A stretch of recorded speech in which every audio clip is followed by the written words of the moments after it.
What if everything you were taught about life after death was incomplete? What if Jesus, after his resurrection, revealed to his disciples a truth so powerful that it was later erased from history? A truth about the soul's return, about the cycle that never ends? You've probably heard that we live once, die once, and face eternal judgment.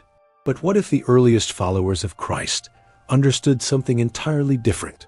That life itself is a divine classroom where the soul learns through many journeys? Imagine that after the resurrection, when Jesus appeared to his closest disciples in secret, he didn't just speak of heaven and faith. He spoke of memory, of forgotten lives, of how the spirit must pass through many forms until it becomes pure enough to return to the source. Why did this teaching disappear? Why were early Christian writings that mentioned it condemned, burned, or labeled heretical? And why do some fragments, hidden in the sands of Egypt, still whisper that Jesus taught about reincarnation, not as punishment, but as a path of divine evolution? Today, we'll uncover what the Gnostic Bible, texts like the Pistis Sophia and the Apocryphon of John, truly reveal about what Jesus said to his disciples after he returned from the tomb. These writings were banned for centuries, buried to protect them from destruction, and rediscovered only recently, and they may hold the missing piece in the story of resurrection itself. If you've ever felt that your soul remembers things it shouldn't, that certain fears, loves, or pains come from somewhere beyond this life, stay until the end. Because once you hear what Jesus truly said, not in temples or councils, but in secret, to those who are ready, you'll never see death the same way again. Before we continue, make sure you subscribe to the channel and turn on the notifications. Here we uncover the truths that the centuries tried to erase, the hidden revelations that awaken the soul to its real origin. Would you dare to know what Jesus said about the soul's return? When Jesus appeared to his disciples after the resurrection, the canonical Gospels describe awe and disbelief, but the Gnostic texts, those rejected and hidden for centuries, describe something entirely different. In the Pistis Sophia, an ancient Gnostic scripture preserved in Coptic and Greek, Jesus remains with his disciples for 11 years after his resurrection, revealing the mysteries of the universe, the invisible hierarchies, and the destiny of the soul. These weren't moral parables or simple teachings about faith. They were esoteric, instructions about how the soul travels through different realms, shedding layers of ignorance until it returns to the light. The Gnostics believed that when Jesus rose from the dead, he did not simply return to a physical body, he transcended it. His resurrection was a symbol of liberation from the cycle of matter, from the prison of the demiurge, the false god who rules the material world. In those secret meetings, away from the crowds, he explained that humanity had forgotten its divine origin, that souls had fallen into flesh, again and again, unable to remember who they were. Life after life, they wandered, trapped in forgetfulness. But the resurrection was not just his triumph over death. It was a revelation meant to awaken others to their own immortality. According to the Pistis Sophia, Jesus told Mary Magdalene and the disciples that the soul, upon leaving the body, faces the guardians of the eons, the Archons, who test and question it. If the soul has not yet achieved full gnosis, the knowledge of its divine self, it must return, entering another body to continue its purification. This, he said, was not punishment, but mercy. The Father of Lights allows the soul to learn through experience, to remember through pain and joy, until it becomes luminous enough to transcend the cycle. Now imagine hearing that from the resurrected Christ himself, not as an abstract philosophy, but as a revelation witnessed by those who saw him radiant beyond death. It would have shattered every concept of salvation built on fear and obedience. It would mean that redemption was not a one-time confession, but an inner awakening reached over lifetimes. So why don't we read this version in the Bible you grew up with? Why did these words vanish from the Christian narrative? Because not long after these teachings spread, a fierce battle began, not just for faith, but for control of knowledge. The early church fathers declared that the soul was created at birth and judged after a single life, closing the door on the idea of spiritual evolution through reincarnation. But the Gnostics, like the Valentinian and Sethian communities, preserved what they could. They wrote in symbols, coded language, and hidden metaphors, because they knew that if these truths reached the wrong ears, they would be erased. And so they buried them, literally in clay jars in the deserts of Egypt, waiting for a time when humanity would be ready to understand again. Today, those words resurface to challenge our deepest assumptions. What if Jesus never spoke of an eternal hell, but of cycles of purification? What if the so-called second coming was not an external event, but the soul's return again and again until it remembers its divine origin? Tell me in the comments, if this teaching were true, that we return to learn, not to suffer, how would that change the way you see your own life today? Would it make you fear death less, or understand it as another beginning? In the Apocryphon of John, one of the most profound Gnostic writings found in Nag Hammadi, the risen Jesus appears to John, not as a wounded man, but as a being of light. He reveals secrets that the world was not ready to hear, that the universe is a layered prison, and that the soul, once divine and radiant, fell into matter, trapped by the Archons, the rulers of illusion. Each time the soul forgets its true origin, it reincarnates, taking on another body within this lower realm, repeating lessons, reliving patterns, believing the illusion to be real. The Gnostics saw the Archons not as mythological monsters, but as cosmic forces, thoughts, systems, and emotions that bind the spirit to ignorance. Pride, fear, envy, desire, the lust for control, all of these, they said, are chains forged by the Archons. They whisper that the material world is all there is, that death is the end, that salvation must be earned through external authority. And so the soul returns, again and again, wearing new faces, forgetting its previous journeys, repeating the same mistakes in different lifetimes, until it begins to remember. Jesus, in these secret teachings, explained to John that this cycle is not endless. There is a way out, but it begins with Gnosis, the awakening of memory. The moment a soul recognizes itself as divine light trapped in form, the illusion starts to dissolve. When you know yourselves, he says in the Gospel of Thomas, then you will be known, and you will realize that you are the children of the living Father. But if you remain ignorant, he warns, you dwell in poverty, and you are poverty. The process of reincarnation, then, is not a punishment, but an act of divine mercy, allowing the soul to refine itself through experience, just as gold is purified by fire. The Archons, however, feed on ignorance.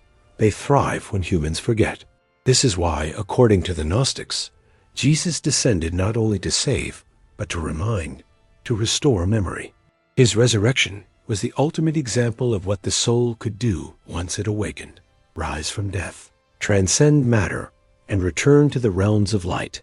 Some scholars interpret these teachings metaphorically, suggesting that reincarnation represents inner transformation within one life, dying to old selves and being reborn spiritually.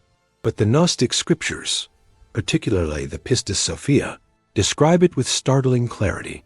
Jesus reveals that the soul, if unpurified, will re-enter the cycle of birth, passing through the spheres governed by the Archons, who determine where and how it will reincarnate according to its ignorance or knowledge. Think about this for a moment. If this were true, then every person you meet could be a fragment of a larger story, perhaps someone you once loved or harmed or promised to find again. Every joy and every loss would carry echoes from before. The Gnostics believe that recognition, when two souls meet and remember each other, is not coincidence. It is the divine calling itself back through the fabric of time. And here lies the danger of forgetting. The Archons work to erase memory. They built systems that teach humans to worship outside of themselves, to seek truth only through intermediaries, to fear questioning. In doing so, they ensure that the soul remains bound to the wheel. Only through inner knowledge, gnosis, can one remember, and remembering is liberation. So when Jesus, after his resurrection, revealed these secrets to his disciples, he was not speaking of a future apocalypse. He was teaching them how to awaken now. Reincarnation, for the Gnostic Christ, was not a threat, but a map, the divine architecture of the soul's journey home. Pause for a second and ask yourself, what if every fear you carry today is an echo from another existence? What if your deepest talents, your inexplicable connections, even your recurring dreams, are memories trying to surface? Share your thoughts in the comments, because your story, your sense of déjà vu, your feeling of having been here before, might just be a fragment of that same eternal truth the Archons tried to erase. When the first centuries of Christianity unfolded, there wasn't one single faith, but many. Dozens of communities claimed to follow the words of Jesus, yet each understood them differently. Some saw him as the divine Logos incarnate, others as a messenger of light who came to remind humanity of its forgotten divinity. Among these, the Gnostics, from Alexandria to Syria, preserved the idea that the soul was eternal, learning through multiple lives. But this belief, though ancient and shared by philosophers such as Plato and early Jewish mystics, became dangerous once religion fused with empire. After the 2nd century, the Church began to consolidate power. Bishops sought unity, order, and authority, and with that came the need to control interpretation. Reincarnation, as the Gnostics understood it, threatened that control. If the soul could return, if it could learn from within and evolve through experience, then salvation was no longer the exclusive gift of priests or sacraments. It became an inner process, a divine education. That idea could not survive in a structure built on obedience. By the 4th century, when Christianity became the state religion of the Roman Empire, the battle for orthodoxy intensified. Councils were convened to decide what was true and what was heresy. The writings that spoke of the soul's journey through multiple existences were branded dangerous, their authors condemned. Origen of Alexandria, one of the greatest early theologians, openly taught that souls pre-existed before birth and evolved through stages of purification until they returned to God. He never denied Christ. He deepened his message. Yet centuries later, his teachings on pre-existence were declared heresy at the 5th Ecumenical Council in 553 AD. From then on, the idea of reincarnation was effectively erased from Christian doctrine. Why would they do this? Because if humanity understood that divine justice operates across lifetimes, the fear of eternal damnation would lose its grip. The Church's power relied on the immediacy of salvation. One life, one judgment, one institution capable of granting forgiveness. But reincarnation suggests a God far more merciful, a creator who allows souls to return until they learn love, not a ruler who condemns eternally. Meanwhile, in the deserts of Egypt, monks and mystics who refused to bow to these new decrees kept copying the forbidden texts. They buried them in jars, as at Nag Hammadi, hoping that future generations would rediscover them. For 1,600 years, those writings slept beneath the sand until 1945, when a peasant found them near a cave. And among those fragile papyrus pages were words attributed to Jesus that the world had never heard. Blessed is he who has known himself, for he has seen the resurrection while still alive. Those words, from the Gospel of Thomas, don't speak of resurrection as a one-time miracle, but as a state of awakening, the recognition that the true self, the divine spark, never dies. That line alone undermines centuries of dogma, because if the resurrection is inner and continuous, then each lifetime is part of the same awakening. Even within early Christianity, traces of this survived. In the 3rd century, church historian Gregory of Nyssa wrote that the soul is purified through successive lives. Some early monks in Syria spoke of metempsychosis, the soul's passage through bodies. Yet these fragments were quietly removed from liturgy, rewritten or ignored. It was safer to tell believers they had only one chance to earn heaven than to teach them that heaven was a state of consciousness rediscovered through many lives. And so the cycle of forgetting began not only for individual souls, but for humanity as a whole. The knowledge that once gave people power to evolve spiritually was replaced with doctrines that kept them small, fearful, and dependent. But think about this. If Jesus himself spoke of the kingdom of God as being within you, wouldn't that kingdom include your soul's memory, all that you have been, all that you are becoming? Today, as we recover these lost texts, the same revelation returns with quiet force.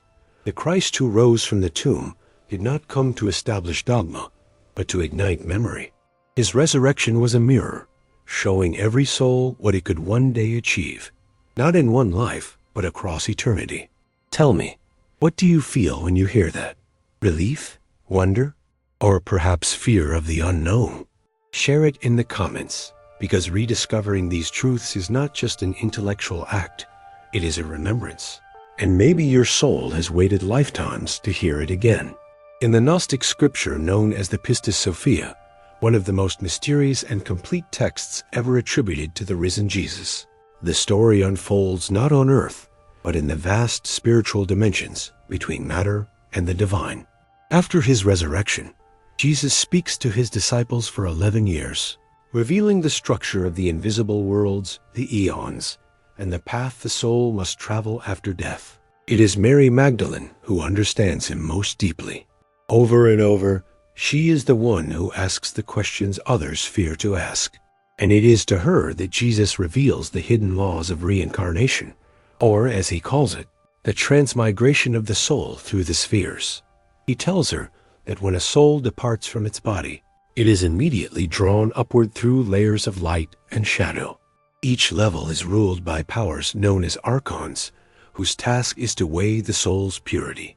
But their judgment is not like human punishment.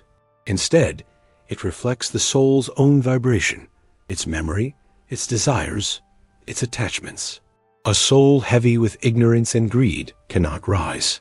It is pulled back into matter, compelled to be reborn where it left its lesson unfinished. Yet a soul that has learned compassion, truth, and self-knowledge rises higher, passing through the veils until it reaches the treasury of light, the realm of complete awakening. The Pistis Sophia describes this journey in poetic detail. The soul, guided by the light of Christ, must confront its own creations, every action, every word, every thought that bound it to illusion. When the soul sees its own works, Jesus says, it is seized with fear. Yet if it repents and seeks the light, it shall be forgiven and rise. In these lines, reincarnation is not a cycle of punishment, but a divine pedagogy, an education of the soul through countless experiences. The soul itself chooses unconsciously where to return, drawn to the very circumstances it needs for growth. Mary Magdalene, astonished, asks why souls forget everything when they are reborn. Jesus answers, because the Archons weave forgetfulness as a garment of flesh, so that the soul may act anew without the burden of its past. This is both mercy and trap. Forgetfulness allows learning, but it also imprisons. Only those who awaken, who remember who they are, can tear that veil and end the cycle. In this teaching, the resurrection becomes something far greater than a miracle of flesh. It becomes a map of consciousness. Jesus, through his own return from death, shows that the soul can transcend the lower realms. He did not come to demonstrate that he alone could rise, but that every soul carries the same spark capable of resurrection, not once, but until it reaches the fullness of light. This understanding changes everything. It means that salvation is not earned through belonging to a group or following a rule, but through remembrance, through the gnosis of the self as divine. The church of the body will perish. The temple of the spirit will not. That is the meaning hidden beneath his words. Destroy this temple, and in 3 days I will raise it up. The ignorant thought he spoke of stone walls. The awakened knew he spoke of the eternal soul. Imagine Mary sitting before him, the desert wind blowing through the cave, her heart burning with recognition. She sees not the man who died, but the light beyond form, the Word that was before all worlds. And she understands that love itself, pure, unselfish, remembering love, is the current that carries the soul upward through the eons. The Pistis Sophia calls love garment of light. It is not emotion, but energy, the luminous substance of the divine. When the soul lives with love, it becomes light enough to rise. When it clings to hate, fear, or shame, it descends again into density. That is why every act of compassion, forgiveness, or truth becomes a step toward liberation. What does this mean for you right now in this life? It means that the way you speak, think, and love is shaping your next birth, or perhaps your last. Every time you choose forgiveness instead of revenge, empathy instead of judgment, you dissolve one of the chains that binds your soul to matter. That is resurrection, not at the end of time, but in each moment you awaken. Some scholars today read these teachings symbolically, saying the eons represent levels of consciousness, not literal realms. But either way, the truth remains the same. The soul evolves through layers of understanding, lifetime after lifetime, until it becomes what it always was, divine memory, pure awareness. So when Jesus told Mary that the soul must pass through the eons, he was revealing not fear, but hope that no sin is eternal, no failure final, no soul abandoned. Every fall is followed by another chance. Every death conceals a new birth. The only true failure is forgetting who we are. And you, as you listen to this, may feel something stir within, a quiet recognition like the echo of a voice you once knew. Perhaps this is not the first time you have heard these words. Perhaps you too walked among them when the light first spoke. If this truth awakens something in you, write in the comments what you feel. Not to prove anything, but to remember together that the knowledge once forbidden is returning, and with it, the promise that death is not the end. To understand why reincarnation was erased, you must first understand what the resurrection truly symbolized for the early Gnostics. To them, Jesus did not rise to prove his divinity. He rose to reveal ours. His resurrection was not a one-time event meant to inspire worship, but a demonstration of what every awakened soul is destined to accomplish. When he stepped out of the tomb, radiant, untouched by decay, he was showing humanity that the body may perish, but consciousness never dies. The resurrection was the victory over the Archons, the rulers of matter, and the ultimate evidence that the soul cannot be contained within a single lifetime. In the treatise on the resurrection, another Gnostic text found in Nag Hammadi, the author writes to a disciple named Reginos, "What is the resurrection? It is the revelation of what truly is, and the transformation of what was into what shall be." The text insists that resurrection is not merely the reanimation of a corpse, but the awakening of the divine light within, which continues to evolve through many forms until it becomes one with the source. In other words, resurrection was never about defeating physical death. It was about remembering immortality. For the Gnostics, Jesus was the living example of this truth. His descent into matter, his death, and his return were a cosmic drama, a mirror of the soul's own descent and ascent. The tomb represents the body, the sleep of ignorance. The stone rolled away is the veil of forgetfulness being lifted. The resurrection is the soul's realization that it was never truly dead, only dreaming. And the moment of awakening is what they called Gnosis. Think of what that means. Every time you wake from suffering, every time you forgive, every time you remember that you are more than this body, you experience a small resurrection. You lift another stone from your inner tomb. That is why Jesus said, "He who has found the world and become rich should renounce the world." The wealth he spoke of was not material, but spiritual, the rediscovery of the eternal light that has passed through countless forms, learning through them all. The Church, however, redefined resurrection into a historical event that happened only once, to one man. In doing so, it placed the power of rebirth outside of you. But for the Gnostics, Christ was not a figure to be worshipped, but a consciousness to be awakened within. They said that every human carries a seed of Christ, the Christos, and when it blooms, the soul remembers its origin and the cycle of reincarnation ends. This is why the resurrection story, when read through Gnostic eyes, becomes a message of liberation rather than obedience. It tells us that salvation is not granted from above, but ignited from within. The body is the tomb, the world the lesson, and death merely the doorway between classes in the school of eternity. When the soul graduates, it no longer returns. It becomes one with the light it has sought through all its lifetimes. In this vision, Jesus' empty tomb is not just an ancient miracle. It is a symbol that applies to every human being. The resurrection happened and is still happening inside those who awaken to their divine nature. It is the secret that the Archons feared most, because an awakened humanity cannot be controlled. Once a person realizes they are eternal, fear loses its hold, death loses its power. Systems built on guilt and submission collapse. Perhaps this is why these teachings were silenced. A people who believe they are divine, who understand that each life is a continuation of a greater journey, no longer need mediators between themselves and God. They no longer trade freedom for comfort, or truth for dogma.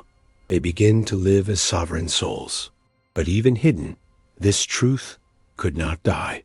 Fragments survived in ancient writings, in mystic traditions, and in the quiet intuition of those who felt there was something missing from the official story.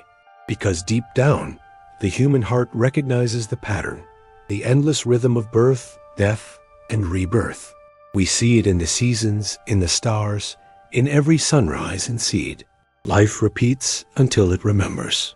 So when the Gnostic Christ said, "Whoever drinks from my mouth will become as I am," he was not calling for adoration, but for awakening. He meant, remember what I remembered, become what I became. Realize that you, too, are part of the same eternal current that no death can destroy. And if you are hearing this now, maybe it's not by accident.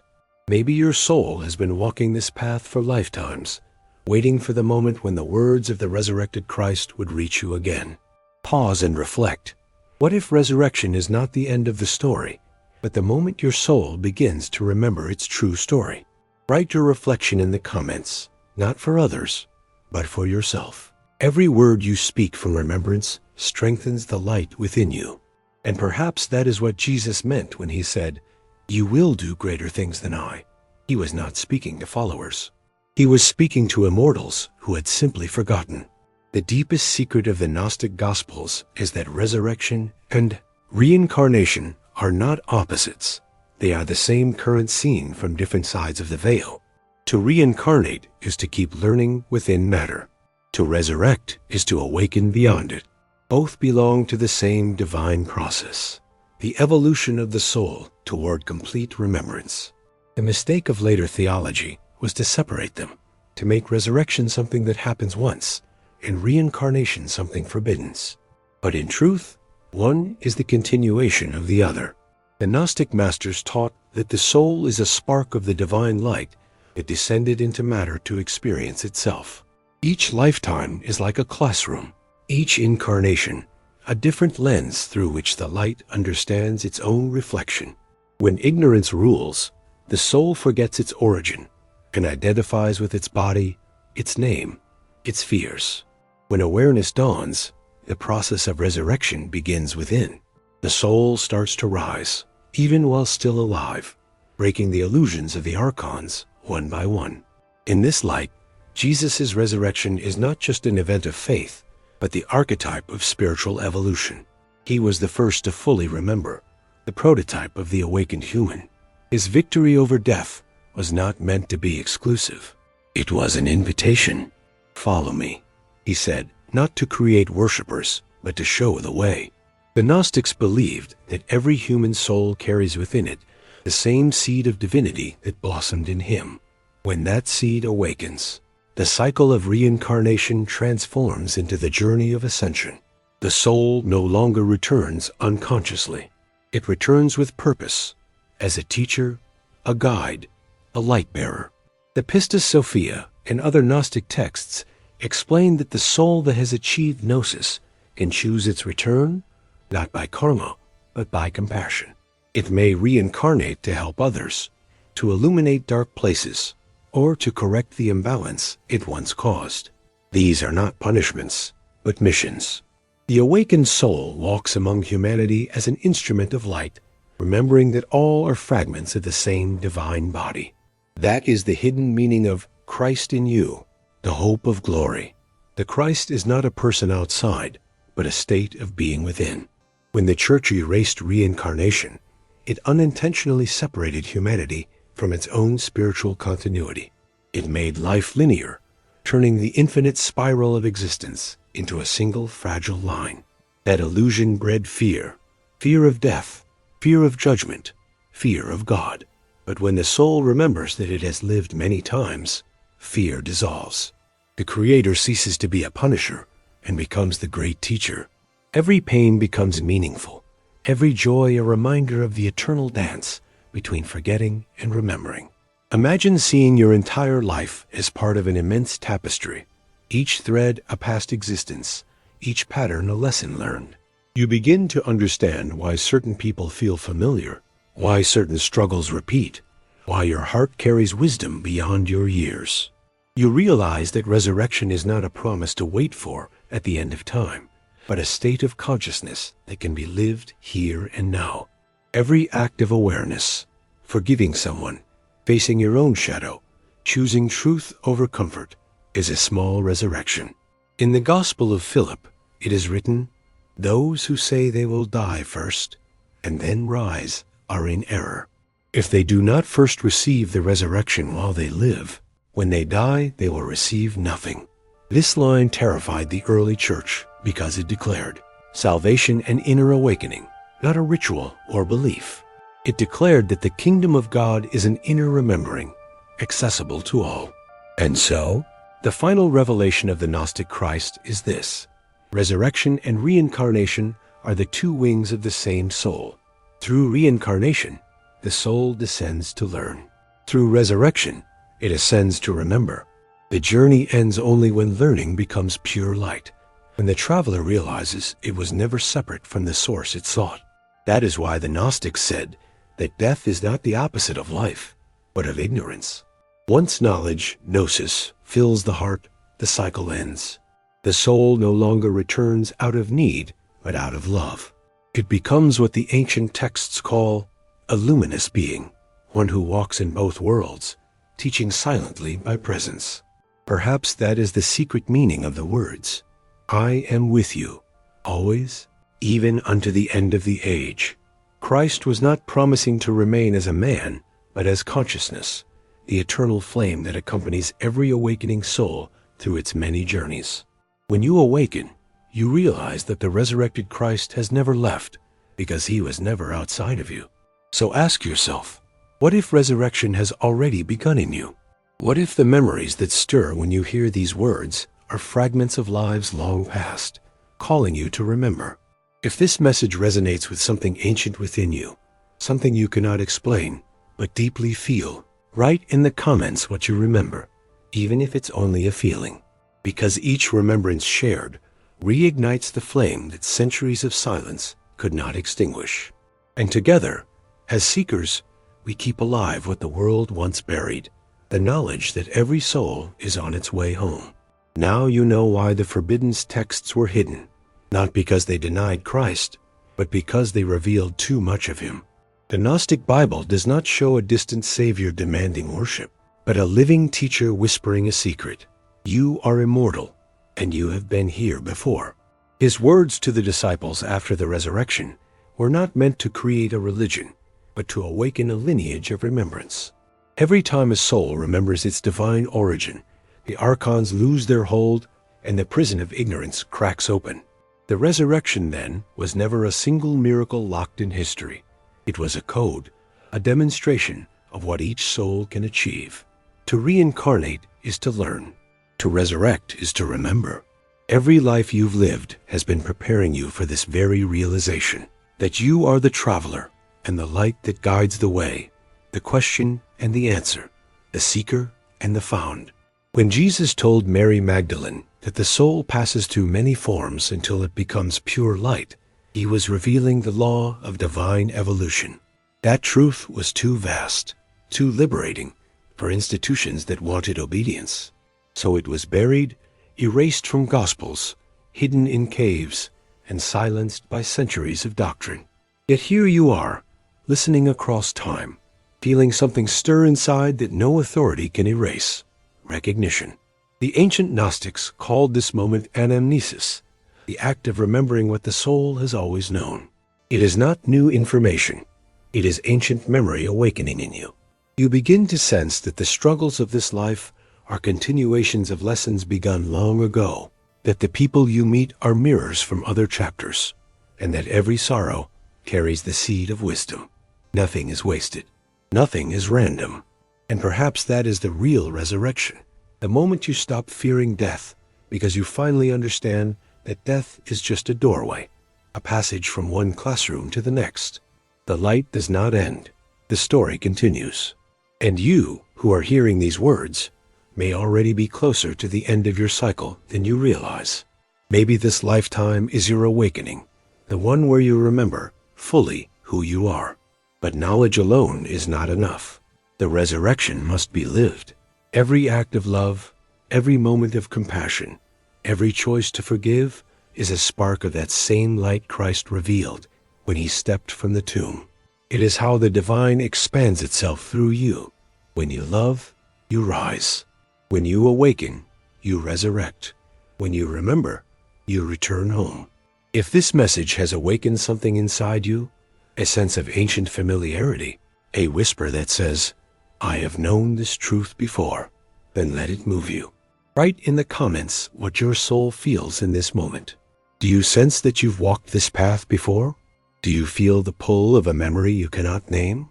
Share it, because every shared remembrance strengthens the light in this world.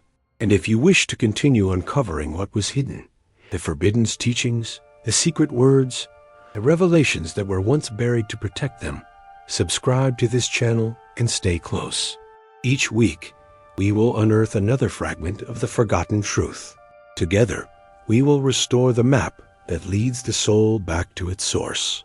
Remember, the resurrection was never the end. It was the beginning of humanity's awakening.